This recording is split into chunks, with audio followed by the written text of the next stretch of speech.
Didn't sound like stone. In that cold, echoing second, the quiet legacy of the Guthrie family fractured forever.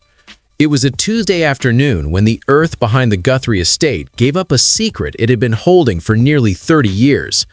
This wasn't just a discovery, it was a macabre intrusion into a life defined by the polished lenses of the Savannah Guthrie news desk. As the first forensic teams crossed the property line, the question wasn't just what was found, but why it was buried beneath the very soil where Annie Guthrie, the sister of Savannah Guthrie, had built a life of supposed sanctuary. Annie Guthrie had lived there for decades. Annie Guthrie had tended to that garden. But Annie Guthrie never mentioned what lay 6 feet beneath the hydrangeas. The air in the community thickens when the flashing lights of unmarked cruisers replace the glow of porch lamps at the Guthrie residence. Police are not just curious, they are visibly shaken. We are looking at a crime scene that defies the standard logic of criminal investigation. Why did a series of frantic, unlogged calls originate from the Annie Guthrie property just 48 hours before the discovery? How did an item belonging to a missing person from a 1994 cold case end up encased in a modern waterproof container on the Guthrie estate? And perhaps most chillingly, who has been maintaining the perimeter of the Annie Guthrie garden with such surgical precision that even the most advanced ground-penetrating radar almost missed the anomaly? Tonight, we peel back the sod and the silence surrounding the Guthrie family. We are tracing the breadcrumbs from the high-stakes world of New York broadcasting back to the red dirt and shadows of the Savannah Guthrie family history. The cameras are usually pointed at Savannah Guthrie, but today they are pointed at the shadows behind Annie Guthrie. This is an investigation into the things we bury to protect the people we love. By the end of this report, you will realize that the most dangerous place on earth isn't a dark alleyway. It's the backyard of the Annie Guthrie home. The secret is out, and the Guthrie family cannot hide it anymore. To understand the weight of what was unearthed, we must first look at the Guthrie property timeline. The clock truly begins to tick on the morning of April 11th. At exactly 8:14 a.m., a local landscaping crew arrived to begin work on a routine drainage project at the Annie Guthrie residence. The neighborhood was quiet, the air crisp, and the before was still intact. For years, this property was a symbol of stability, a meticulously kept piece of land that reflected the prestige of the Guthrie name. What happened next would change the Guthrie legacy forever. By 10:30 a.m., the lead foreman made a call to the local precinct that was so frantic the dispatcher struggled to understand the location. The workers fled the Annie Guthrie property. They hadn't just found a bone, they had found a reinforced buried chamber on the Guthrie estate that didn't match any known permits on file. This was no septic tank. It was a fortified structure, modern in its construction, but ancient in its silence. Going back further, the context becomes even more troubling for the Guthrie family. In the summer of 1996, while the world was focused on the Atlanta Olympics, Savannah Guthrie and Annie Guthrie were navigating a period of intense personal transition. Records show a flurry of construction activity at the Annie Guthrie home that was never fully explained, contractors coming and going under the cover of night. Then, for 27 years, silence. The Annie Guthrie garden grew, the flowers bloomed, and the Guthrie secret remained dormant. But as the backhoe's teeth caught on a rusted metal latch, the before for the Guthrie family was officially over. The Annie Guthrie garden has finally started talking. But if the construction was routine, why were the blueprints filed under a shell company? Why did the Guthrie Family Trust pay out a massive sum to a contractor who disappeared from the public record shortly after? The timeline suggests that the Guthrie chamber wasn't an accident, it was a planned fortification. As we move into the late 90s, the property's activity drops to near zero, yet the security system was upgraded annually. The transition from a family home to a high-security vault was slow, deliberate, and entirely hidden from the public eye. At the center of this mystery is Annie Guthrie, the sister of Savannah Guthrie. Described by many as the quiet anchor, Annie Guthrie has lived on the fringes of the Savannah Guthrie spotlight. Her physical presence is slight, her eyes often shielded by dark glasses, but the control Annie Guthrie holds over the Guthrie estate is absolute. Why did Annie Guthrie suddenly renew a lapsed passport only 3 weeks before the ground was broken? Her neighbors describe her as vigilant, a woman who watched the perimeter of her property with an intensity that bordered on obsessive. Then there's Thomas Moretti, a longtime associate of the Guthrie family. Thomas Moretti is a man of shadows, broad-shouldered, silver-haired, and military-grade. Thomas Moretti was the one who oversaw the installation of the very walls that kept the Annie Guthrie garden hidden.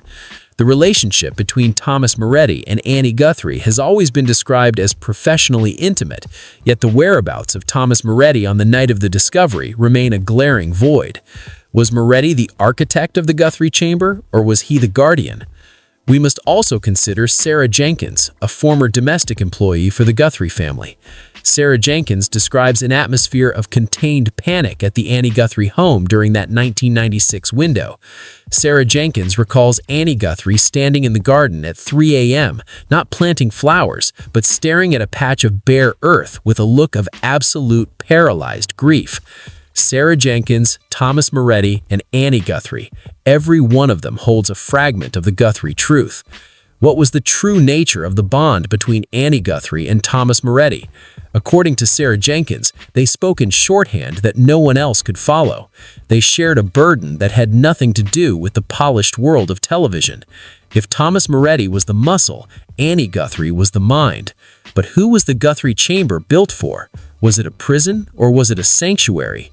Every interaction between these figures points back to the garden, a place that was more than just a landscape. It was a living tomb. The paper trail is where the Guthrie mystery moves from speculation to cold reality. According to files obtained by our team, on October 14, 1996, a wire transfer of $150,000 was moved from a Guthrie family trust to an offshore account. This was the same week the Annie Guthrie eligible drainage system was allegedly completed. But the bank records don't list a construction firm. They list a logistics company specializing in long-term storage and ventilation systems. More damning is the CCTV footage from a system near the Annie Guthrie property. The footage shows a dark SUV idling at the edge of the Guthrie estate for 4 hours on the night of April 10th. At 2:15 a.m., a figure emerges carrying a heavy case towards the exact spot where the Guthrie chamber was found. Leaked text messages from a phone linked to the Guthrie family indicate a conversation between two unidentified parties. One message reads, "The frost didn't hold. It's coming up. Get out now." But the piece of evidence that contradicts the Savannah Guthrie official story is a 1994 driver's license found inside the chamber. The license belongs to a man who was officially declared dead in a boating accident off the coast of Rhode Island.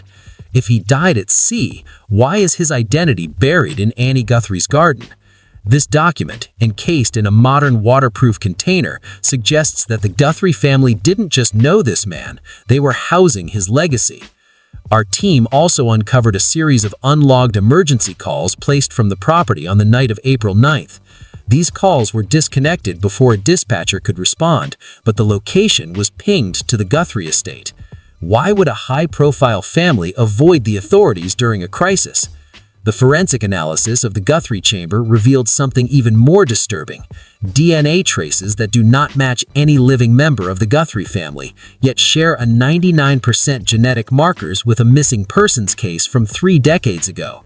The documents don't lie, but the Guthrie family might. The placement of the chamber suggests a need for proximity, says Detective Marcus Thorne, retired lead investigator for the Bureau of Criminal Apprehension. You don't bury something you want to forget. You bury something you need to keep close. Annie Guthrie needed to walk over this secret every day. It was a ritual of control. Looking at the psychological profile of the Guthrie estate, we see a fortress mentality, adds Dr. Elena Vance, forensic psychologist at the Institute of Criminal Behavior. The reinforced walls at the Annie Guthrie home weren't just about keeping people out. It was about keeping a specific reality in. Thomas Moretti provided the technical skill, but the motive remains with Annie Guthrie and the Guthrie family. This is a classic case of shared delusion, protecting a secret until the secret becomes the family's only identity. The suspects are now coming into focus. Thomas Moretti, the architect. He is a man with no social media presence, a ghost with a background in structural engineering and high-level security. He is rarely seen with his signature gray coat, moving through the Guthrie property like a shadow. Then there's Annie Guthrie, the guardian. Her habit of checking the garden perimeter every morning at 6 a.m. sharp suggests a woman who was terrified of a breach. Each expert agrees on one thing. The person who dug that hole in the Annie Guthrie garden didn't do it alone. If you look at the financial records, this was an expensive secret. The maintenance of that ventilation system alone would cost thousands a year. This wasn't a crime of passion. It was a crime of logistics. The geography of the Guthrie case provides a chilling map. The distance between the Annie Guthrie home and the nearest police precinct is exactly 4.2 miles, a 9-minute drive. Yet it took the Guthrie